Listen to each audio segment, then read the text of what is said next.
இந்த வீடியோ வெறும் எஜுகேஷனல் பர்பஸ்க்காக மட்டும்தான். இன்வெஸ்ட்மெண்ட் அட்வைஸாவோ ரெக்கமெண்டேஷனாவோ இதை எடுத்துக்க வேணாம். உங்கள் இன்வெஸ்ட்மெண்ட் டிசிஷனை உங்கள் ஃபினான்ஷியல் அட்வைசர்கிட்ட கேட்டுட்டு எடுங்க. வணக்கம் மக்களே. எந்த ஒரு நாட்டோட எக்கனாமிக் க்ரோத்துக்கும் ரெண்டு செக்டார்ஸோட க்ரோத் ரொம்ப முக்கியம். அதில் first consumption, second infrastructure. Infrastructure தான் ஒரு நாட்டோட பேக் போன்னு சொல்லலாம். உதாரணத்துக்கு roads, ports, railways, airports. Consumption ஒரு நாட்டோட லைஃப் லைன்னு சொல்லலாம். டெய்லி 140 கோடி மக்கள் ஃபுட், க்ளோத்ஸ், ஃபோன்ஸ், பைக்ஸ், ஹாலிடேஸ்னு ஸ்பெண்ட் பண்ணிகிட்டு இருக்காங்க. இந்தியாவில் கடைசி 20-25 வருஷமாக கன்சம்ஷன் செக்டரோட பவர்ஃபுல் க்ரோத் கொடுத்துருக்கு. நிஃப்டி கன்சம்ஷன் இண்டெக்ஸை பார்த்தோம்னா கூட லாஸ்ட் 20-25 இயர்ஸில் சூப்பரான ரிட்டர்ன் ஜென்ரேட் பண்ணியிருக்கு. இந்தியாவோட எக்கனமி ஏற்றத்தில் இருக்கிறதால கன்சம்ஷன் செக்டரை ஷார்ட் டேர்மில் யோசிக்காமல் அடுத்த டெக்கட்ஸ்லையும் கன்சம்ஷனுக்கு டிமாண்ட் இருக்குன்னு நம்பலாம். கன்சம்ஷன் செக்டரை பொறுத்த வரைக்கும் இன்னொரு இன்ட்ரெஸ்டிங்கான விஷயம் என்னென்னா, நிறைய செக்டார்ஸ் இதுக்குள்ளே வரது தான். உதாரணத்துக்கு auto, retail business, consumer durables, travel, telecom, restaurants, பேவரேஜஸ்லாம் இதில் வரும். கொஞ்சம் யோசிச்சு பாருங்கள். நீங்கள் கல்யாண் ஜுவல்லர்ஸில் கோல்டு வாங்கும் போதும், டிவிஎஸ் மாருதியில் பைக் கார் ஓட்டும் போதும், ஜொமேட்டோ ஸ்விக்கியில் ஆர்டர் பண்ணும்போதும், டிமார்ட்டில் க்ரோசரிஸ் வாங்கும் போதும், இந்தியன் ஹோட்டல்ஸ் ப்ராப்பர்ட்டியில் ஸ்டே பண்ணும்போதும், ஏர்டெல் ஜியோவில் டேட்டா யூஸ் பண்ணும்போதும் நீங்கள் டைரெக்டாக இந்தியாவோட கன்சம்ஷனில் பார்ட்டிசிபேட் பண்ணுறீங்க. குளோபல் டேரிஃப்ஸ்னால இந்தியாவோட டொமஸ்டிக் கன்சம்ஷன் இன்க்ரீஸ் ஆகியிருக்கு. இந்த செக்மெண்ட்டில் க்ரோத் ஆப்பர்ச்சுனிட்டி இன்னும் அதிகமாகவே இருக்குன்னு நம்பலாம். ஸோ இந்த வீடியோவில் கன்சம்ஷன் செக்டர் க்ரோ ஆக என்னெல்லாம் காரணங்கள் இருக்குது, எந்த ஸ்டாக்லாம் இந்த கேட்டகரியில் இருக்குன்னு பார்ப்போம். கன்சம்ஷன் க்ரோத்துக்கான கீ ஃபேக்டர்ஸ் என்னன்னு இப்போ பார்ப்போம். கடைசி சில மாதத்தில் ஆர்பிஐயும் இந்தியன் கவர்மெண்ட்டும் கன்சம்ஷன் டிமாண்டை இன்க்ரீஸ் பண்ணுறதுக்காக நிறைய மெஷர்ஸ் எடுத்தாங்க. எக்ஸாம்பிளுக்கு ஃபெப்ரவரியில் ஆர்பிஐ 5 இயர்ஸ்க்கு அப்புறம் 25 basis point interest rate cut பண்ணாங்க. ஏப்ரல்லையும் 25 basis point repo rate cut பண்ணிட்டாங்க. ஜூனில் 0.5% ரெப்போ ரேட் கம்மி பண்ணியிருக்காங்க. இன்ட்ரெஸ்ட் ரேட் குறைஞ்சதுனால இஎம்ஐஸும் குறையும். அதனால் மக்கள் நிறைய செலவு பண்ணுவாங்க. ரீசெண்டாக பட்ஜெட்டில் கூட இன்கம் டேக்ஸ் ஸ்லாபை 7 லேக்கில் இருந்து 12 லேக்குக்கு இன்க்ரீஸ் பண்ணாங்க. இதனால் மக்கள்கிட்ட எக்ஸ்ட்ரா பணம் வரும். அந்த பணத்தை வச்சு வெளியே சாப்பிடுவாங்க, ட்ராவல் பண்ணுவாங்க, புது ஃபோன் வாங்குவாங்க, பைக் கார் புதுசாக வாங்குவாங்க, க்ளாத்ஸ், கேஜெட்ஸ்னு செலவு பண்ணுவாங்க. ரெப்போ ரேட் கட், டேக்ஸ் ஸ்லாபோடு சேர்த்து ஜிஎஸ்டியையும் குறைச்சதால் மக்கள் இன்னும் இந்த மாதிரி நிறைய ப்ராடக்ட்ஸில் வாங்கி யூஸ் பண்ணுவாங்க. ஸோ ஆர்பிஐயும் இந்தியன் கவர்மெண்ட்டும் சேர்ந்து இந்தியாவோட கன்சப்ஷனை பூஸ்ட் பண்ணுறதுக்காக தான் இதெல்லாம் பண்ணியிருக்காங்க. இப்போ ஒவ்வொரு செக்மெண்ட்லேயும் இருக்க டாப் ஸ்டாக்ஸை பற்றி பார்ப்போம். ஃபர்ஸ்ட் செக்மெண்ட் கன்சம்ஷனில் என்னென்னு பார்த்தோம்னா எஃப்எம்சிஜி அண்ட் பேக்கேஜ் ஃபுட்ஸ். இது நம்மளோட தேவைகளுக்காக வரக்கூடிய செக்மெண்ட். உதாரணத்துக்கு foods, beverages, personal care, home care ப்ராடக்ட்ஸ்லாம் சொல்லலாம். இதில் இருக்கக்கூடிய டாப் கம்பெனிஸ்னு பார்க்கும்போது Hindustan Unilever limited, Nestle, Colgate, Dabur, Marico, Varun beverages, Tata consumer products. இந்த கம்பெனிஸோட பிராண்ட்ஸ் இந்தியாவில் இருக்கக்கூடிய எல்லா வீடுகளிலையும் பார்க்க முடியும். இந்த கம்பெனிஸ் எல்லாமே இந்தியாவில் இருக்கக்கூடிய கேஷ் ரிச் கம்பெனிஸ், கடன் இல்லாத கம்பெனிஸும் கூட. சூப்பரான ஆர்ஓசி இருக்கக்கூடிய கம்பெனிஸ். இந்த கம்பெனிஸ் எல்லாமே பாஸ்ட் டெக்கேட்ஸில் மேசிவ் வெல்த் கிரியேட்டராக இருந்திருக்கு. ஆனால் இப்போ இந்த கம்பெனிஸ் எல்லாமே வெல்த் கிரியேட் பண்ண கொஞ்சம் கஷ்டப்பட்டுட்டு தான் இருக்காங்க. இதுக்கு முன்னாடி நம்ம ஃபேக்டர்ஸ்னு மென்ஷன் பண்ண ஜிஎஸ்டி கட்ஸ், டேக்ஸ் ஸ்லாப் இன்க்ரீஸ்னால இந்த கம்பெனிஸ் நல்லா பர்ஃபார்ம் பண்ண சூப்பரான வாய்ப்பு இருக்குது. இந்த கம்பெனிஸ் இல்லாமல் நம்மக்கிட்ட ஐடிசின்னு ஒரு பெரிய கம்பெனியும் இருக்குது இந்த செக்மெண்ட்டில். ஆனால் ஐடிசி இப்போவும் ஒரு சிகரெட் ஹெவி பிஸ்னஸ் கூடிய கம்பெனி. இந்த கம்பெனிஸ்லாம் இல்லாமல் இன்னும் நிறைய கம்பெனிஸ் இந்த செக்மெண்ட்டில் நல்லா தான் பர்ஃபார்ம் பண்ணிட்டு இருக்காங்க. உதாரணத்துக்கு Mrs Bector foods, Jyothy labs, Emami, Britannia, Godrej consumer ப்ராடக்ட்ஸ்லாம் சொல்லலாம். இதில் செகண்டாக பார்க்கக்கூடிய செக்மெண்ட் என்னன்னு பார்த்தோம்னா கன்சியூமர் டியூரபிள்ஸ் அண்ட் எலக்ட்ரானிக்ஸ். இதில் appliances, white goods, lighting, other electronic ஐட்டம்ஸ்லாம் வரும். யாராச்சும் ஃப்ரிட்ஜ், ஏசி, வாஷிங் மிஷின் இல்லை சின்னதாக ஒரு மிக்சி வாங்கினா கூட ஹேவல்ஸ், வோல்டாஸ், வேர்ல்பூல் மாதிரியான கம்பெனிஸ்லாம் பெனிஃபிட் அடைவாங்க. இந்த செக்மெண்ட்டும் பாஸ்ட்டில் நல்ல வெல்த் கிரியேட்டராக தான் இருந்திருக்காங்க. ஹேவல்ஸ் லாஸ்ட் 20 வருஷத்தில் 200 டைம்ஸ் ரிட்டர்ன்ஸ் கொடுத்துருக்காங்க. வோல்டாஸ் லாஸ்ட் 20 வருஷத்தில் மோர் தென் 50 டைம்ஸ் மேலே ரிட்டர்ன் கொடுத்துருக்காங்க. ஆனால் கடைசி சில வருஷத்தில் கன்சியூமர் டியூரபிள்ஸ் செக்மெண்ட்டும் ஸ்ட்ரகிள் ஆகிட்டு தான் இருக்குது.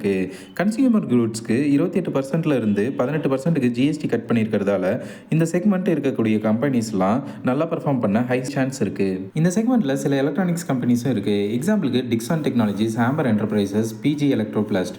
லாஸ்ட் 5 இயர்ஸில் இந்த கம்பெனிஸ்லாம் நல்லாவே பெர்ஃபார்ம் பண்ணியிருக்கு. ஆனால் இந்த ஸ்டாக்ஸ்லாம் எப்போவுமே ப்ரீமியம் வேல்யூவேஷனில் தான் இருந்திருக்கு. இந்த கன்சம்ஷன் செக்டாரில் இருக்கக்கூடிய தேர்ட் செக்மெண்ட் என்னன்னு பார்த்தோம்னா ரீட்டைல் அண்ட் இ காமர்ஸ். ஒரு பக்கம் ஃபிசிக்கலாக சேல்ஸ் பண்ணுற avenue super markets, trend, Reliance retail மாதிரியான கம்பெனிஸ்லாம் இருக்குது. இன்னொரு பக்கம் ஆன்லைனில் சேல்ஸ் பண்ணுற கம்பெனிஸான நைக்கா, இட்டர்னல், ஸ்விக்கிலாம் இருக்குது. குயிக் காமர்ஸில் பிளிங்கிட், ஸ்விக்கி, இன்ஸ்டாமார்ட் கம்பெனிஸ்லாம் ரொம்ப வேகமாக வளர்ந்து வாங்குறாங்க. ஆனால் இந்த கம்பெனிஸோட வேல்யூவேஷன்ஸ் ரொம்பவே அதிகமாக தான் இருக்குது. இந்த செக்மெண்ட்ஸ்லேயும் டைப் 2 கம்பெனிஸ்லாம் இருக்குது. உதாரணத்துக்கு விஷால் மார்ட், V2 ரீட்டைல், ஸ்டைல் பஸார், இவங்கெல்லாம் இந்த செக்மெண்ட்டில் நல்லாவே பர்ஃபார்ம் பண்ணிட்டு இருக்காங்க. கன்சம்ஷன் செக்டாரில் நம்ம ஃபோர்த்தாக பார்க்கக்கூடிய செக்மெண்ட் என்னென்னா கோல்டு ரீட்டைலர்ஸ். கோல்டுன்னு வரும்போது இன்வெஸ்ட்மெண்ட்காக வாங்குற கோல்டு இல்லாமல் கன்சம்ஷனுக்காகவும் லைஃப் ஸ்டைலுக்காகவும் வாங்குற கோல்டும் இந்தியாவில் அதிகமாக தான் இருக்குது. இந்த செக்மெண்ட்டில் இருக்கக்கூடிய டாப் கம்பெனிஸ்னு பார்த்தோம்னா டைட்டன், கல்யாண் ஜுவல்லர்ஸ், தங்கமயில், சென்கோ கோல்டுலாம் இருக்குது. டேக்ஸ் ஸ்லாப் கட் பண்ணதால் இந்த செக்மெண்ட் நல்லா பெர்ஃபார்ம் பண்ண ஹை சான்ஸ் இருக்குது. கன்சம்ஷன் செக்டாரில் நம்ம ஃபிஃப்த்தாக பார்க்கக்கூடிய செக்மெண்ட் ஆட்டோமொபைல் செக்டார். இந்தியாவில் பெரும்பாலான குடும்பங்களுக்கு அவங்களோட வாங்குற ஃபஸ்ட்டு கார், பைக் அச்சீவ்மெண்ட் மாதிரி தான் இருக்கும். இந்த செக்மெண்ட்டில் இருக்கக்கூடிய டாப் கம்பெனிஸ்னு பார்க்கும்போது 2 வீலர்ஸ் அண்ட் 3 வீலர் செக்மெண்ட்டில் TVS motors, Hero MotoCorp, Eicher motors, Bajaj ஆட்டோலாம் இருக்குது. 4 வீலர் செக்மெண்ட்டில் Maruti Suzuki, Hyundai, Mahindra and Mahindra, Tata motors மாதிரியான கம்பெனிஸ்லாம் இருக்குது. ஆட்டோ செக்டருக்கு 28% இருந்து 18% ஜிஎஸ்டி கட் பண்ணதால் இந்த செக்மெண்ட்டும் நல்லா பெர்ஃபார்ம் பண்ண ஹை சான்ஸ் இருக்குது. கன்சம்ஷன் செக்டரில் நம்ம 6th பார்க்கக்கூடிய செக்மெண்ட் என்னென்னா ஆல்கஹாலிக் பெவரேஜ் இண்டஸ்ட்ரி. இந்தியா தான் வேர்ல்ட்லேயே one of the largest alcoholic மார்க்கெட்டாக இருக்கிறது. இந்த செக்மெண்ட்டில் டாப் கம்பெனிஸ்னு பார்க்கும்போது United Spirits, Radico Khaitan, allied blenders and distilleries, Tilak Nagar இண்டஸ்ட்ரீஸ்னு இந்த கம்பெனிஸ்லாம் இந்த லிஸ்ட்டில் இருக்குது. கன்சம்ஷன் செக்டரில் நம்ம 7th செக்மெண்ட்டாக பார்க்க போகிறது ட்ராவல் அண்ட் டூரிசம். கடைசி சில வருஷங்களில் இந்தியாவில் ட்ராவல் லைஃப் ஸ்டைல் ரொம்பவே அதிகமாக இன்க்ரீஸ் ஆகியிருக்கு.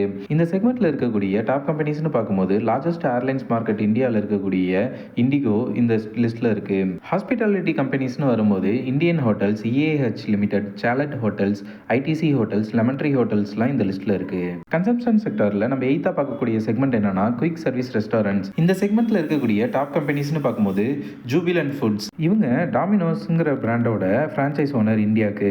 இதில் 2வதாக இருக்கக்கூடிய கம்பெனி பேர் தேவயானி இன்டர்நேஷ்னல்.